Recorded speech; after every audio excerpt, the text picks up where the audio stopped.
Sejak zaman kuno, pajak telah menjadi salah satu elemen penting dalam menjaga stabilitas ekonomi dan menjalankan pemerintahan.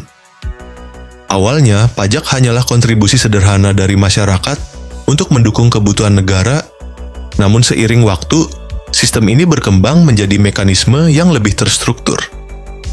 Peradaban-peradaban besar seperti Mesir kuno, Babilonia, Yunani, dan Romawi menunjukkan bagaimana pajak digunakan untuk mendanai pemerintahan, membangun infrastruktur, dan memperkuat sektor militer. Misalnya, pada era Romawi, pajak diterapkan untuk pembangunan jalan, akuaduk, dan operasi militer yang mempertahankan kekuasaan imperium. Hal ini menunjukkan pemahaman bahwa negara bertanggung jawab menyediakan layanan publik, sementara masyarakat memiliki kewajiban untuk mendanai kebutuhan tersebut. Pada masa Mesir kuno, sekitar 3000 tahun sebelum Masehi, metode pengumpulan pajak bersifat sederhana, namun sangat efektif. Tinggi air Sungai Nil dijadikan indikator tingkat produktivitas lahan pertanian, yang kemudian digunakan sebagai dasar pemungutan pajak. Menurut catatan Herodotus, masyarakat membayar pajak dengan hasil bumi seperti gandum atau kontribusi tenaga kerja. Hasil pajak ini mendanai proyek-proyek besar, seperti pembangunan piramida. Praktik ini mencerminkan bagaimana pajak menjadi alat fundamental untuk mendukung pembangunan fisik dan keberlangsungan pemerintahan. Sementara itu, Kekaisaran Persia pada abad ke-5 sebelum Masehi, di bawah pemerintahan Darius I, menciptakan sistem pajak yang lebih terorganisir. Setiap provinsi diatur untuk membayar pajak berdasarkan tingkat produktivitas masing-masing. Pajak bisa berupa emas, perak, hasil bumi, atau sumber daya lain sesuai potensi wilayah. Sistem ini dikenal dengan istilah baji, yang berarti pengabdian. Mekanisme tersebut membantu menjaga stabilitas ekonomi dan mendukung kekaisaran yang membentang luas.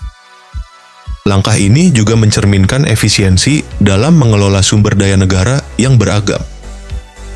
Di peradaban Yunani dan Romawi, pajak menjadi pilar dalam mengatur berbagai aspek kehidupan.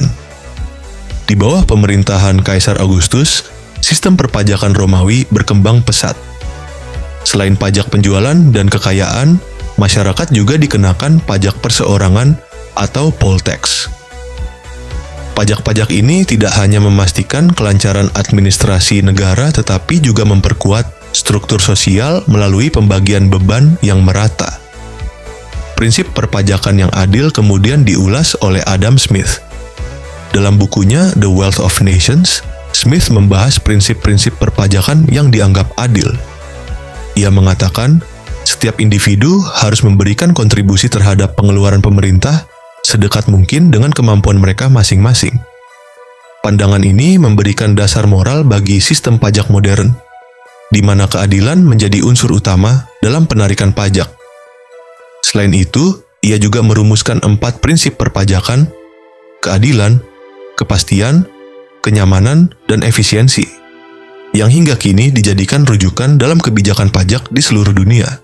Di dunia Islam, pajak juga memainkan peran sentral dalam membangun peradaban. Khalifah Harun ar-Rasyid dari Kekhalifahan Abbasiyah tidak hanya mengandalkan pajak seperti kharaj, pajak tanah, dan jizyah, pajak bagi non-muslim, untuk mengisi kas negara, tetapi juga mendistribusikan hasil pajak tersebut untuk kesejahteraan rakyatnya. Pergeseran besar dalam sistem perpajakan terjadi selama masa kolonial, termasuk di Indonesia. Pada abad ke-19, sistem pajak mulai diformalisasi oleh pemerintah kolonial Belanda. Di bawah kebijakan Thomas Stamford Raffles, diperkenalkan sistem landrent atau pajak sewa tanah. Sistem ini menjadi landasan bagi pajak bumi dan bangunan, PBB, yang digunakan hingga era modern. Meski efektif sebagai alat pengumpulan dana, sistem ini seringkali dirasakan sebagai beban berat bagi rakyat yang telah lama dieksploitasi. Hingga kini, pajak tetap menjadi instrumen penting dalam pengelolaan negara. Sistem modern telah mengalami digitalisasi dengan kemunculan pajak digital dan pajak karbon untuk menjawab tantangan baru seperti ekonomi digital dan perubahan iklim. Namun, prinsip dasarnya tetap sama seperti yang dikemukakan Adam Smith, bahwa pajak harus mencerminkan keadilan dan kemampuan individu dalam memberikan kontribusi. Sejarah panjang pajak membuktikan bahwa ia adalah fondasi peradaban. Dari hasil bumi hingga mata uang digital, pajak mencerminkan perubahan cara manusia hidup dan berorganisasi. Meski seringkali menjadi perdebatan, pajak tetap menjadi tulang punggung yang menjaga keseimbangan antara kepentingan negara dan kebutuhan masyarakat. Namun, seiring waktu, keberadaan pajak tidak jarang menjadi senjata dua mata yang dimanfaatkan rezim penguasa.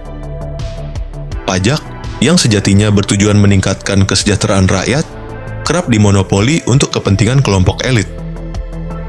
Salah satu contoh mencolok adalah masa kolonialisme, di mana bangsa penjajah memaksakan sistem pajak yang eksploitatif. Di Hindia Belanda, misalnya, sistem pajak dikenakan untuk memaksimalkan keuntungan kolonial tanpa memperhatikan kesejahteraan rakyat pribumi. Tanah mereka dirampas untuk perkebunan, sementara petani kecil dipaksa membayar pajak yang memberatkan meskipun kondisi kehidupan mereka memburuk. Akibatnya, pajak menjadi simbol eksploitasi dan ketidakadilan yang menggerogoti kepercayaan masyarakat terhadap negara. Dalam kerangka yang lebih teoritis, Jean-Jacques Rousseau melalui karya The Social Contract menguraikan bahwa pemerintah sejatinya adalah perpanjangan kehendak umum. Negara diberi wewenang untuk memungut pajak demi kesejahteraan bersama, bukan untuk memperkaya segelintir pihak. Ketika pajak dimanipulasi oleh rezim, gagasan tentang keadilan sosial seperti yang diungkapkan Rousseau menjadi gugur. Situasi ini menciptakan jurang ketidakadilan yang mencederai legitimasi pemerintah. Ketidakpuasan masyarakat terhadap penyalahgunaan pajak telah memicu pemberontakan sepanjang sejarah, seperti Revolusi Prancis yang lahir dari keberatan atas pajak regresif terhadap rakyat miskin demi menopang kemewahan aristokrasi. Pemikiran Ibnu Khaldun, filsuf, dan sejarawan abad ke-14 menawarkan wawasan berharga terkait hubungan antara perpajakan, pemerintahan, dan kesejahteraan negara. Dalam karyanya yang terkenal, Muqaddimah, ia menekankan bahwa negara yang kuat bergantung pada keseimbangan antara pendapatan negara dan kebutuhan masyarakat. Ibnu Khaldun memperingatkan bahaya kelebihan pajak yang cenderung melemahkan ekonomi. Peningkatan pajak, tulisnya, akan membebani produktivitas rakyat, mengurangi pendapatan mereka, dan pada akhirnya meruntuhkan perekonomian negara. Ia meyakini bahwa kebijakan perpajakan yang adil adalah syarat penting untuk kestabilan politik dan ekonomi suatu negara. Lebih jauh, Ibnu Khaldun menjelaskan bahwa penguasa yang adil harus memahami pajak sebagai amanah yang harus dimanfaatkan untuk kepentingan masyarakat luas. Dalam konteks ini, strategi kepemimpinannya memadukan aspek etis, praktis, dan religius. Pertama, seorang pemimpin harus menerapkan keadilan dengan tidak membebani rakyatnya. Pajak hanya efektif jika diterapkan secara proporsional, tidak memberatkan, dan diarahkan untuk investasi publik. Kedua, pemimpin harus memahami pentingnya ashabiyah atau solidaritas kelompok. Solidaritas yang kokoh memungkinkan pemerintah menciptakan hubungan harmonis antara rakyat dan elite, memperkokoh legitimasi kekuasaannya. Ibnu Khaldun juga menekankan pentingnya agama sebagai perekat moral dalam solidaritas sosial dan kontrol kekuasaan. Dalam praktiknya, pemikiran Ibnu Khaldun relevan untuk mengkritik rezim-rezim yang memonopoli pajak demi keuntungan mereka. Ketika kekuasaan disalahgunakan, pajak menjadi sumber korupsi, ketimpangan, dan ketidakstabilan ekonomi. Pemimpin yang mengabaikan kesejahteraan rakyat lambat laun kehilangan dukungan mereka, menyebabkan negara terperosok ke dalam siklus kehancuran, sebagaimana dicatat Ibnu Khaldun. Saat penguasa lupa pada tanggung jawabnya, kesulitan akan menghantam negara mereka, baik secara perlahan maupun tiba-tiba. Melalui perjalanan sejarah yang panjang, pajak bukan sekadar instrumen ekonomi, melainkan juga cerminan moralitas dan efektivitas suatu pemerintahan. di mana pemerintahan yang baik membutuhkan kepemimpinan yang berpegang teguh pada prinsip keadilan, tanggung jawab, dan solidaritas sosial. Negara yang adil adalah negara yang mengutamakan kesejahteraan rakyatnya, bukan yang memonopoli kekayaan untuk menguntungkan segelintir orang.